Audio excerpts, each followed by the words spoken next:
আবু সুফিয়ান যখন আবু লাহাবের কাছে বদরের যুদ্ধে তাদের লজ্জাজনক পরাজয়ের কথা বলছিল, তখন সে এটাও জানিয়েছিল যে এই যুদ্ধে হারের কারণে সে নিজেদেরকে দোষও দিতে পারছে না, কারণ মুসলিমদের সঙ্গে এমন এক বাহিনী ছিল যারা আসমান ও জমিনের মধ্যস্থানে সাদা কালো মিশ্রিত ঘোড়ার উপর সাওয়ার ছিল।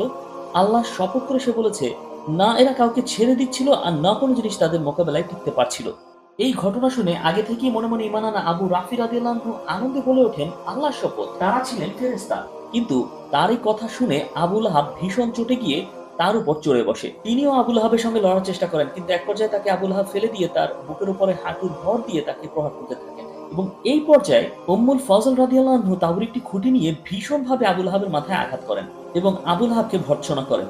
এবং এই ঘটনার ৭ দিনের মধ্যেই আদাসহর নামে এক মারাত্মক কুলক্ষণী রোগে আবু লাহাব আক্রান্ত হয়।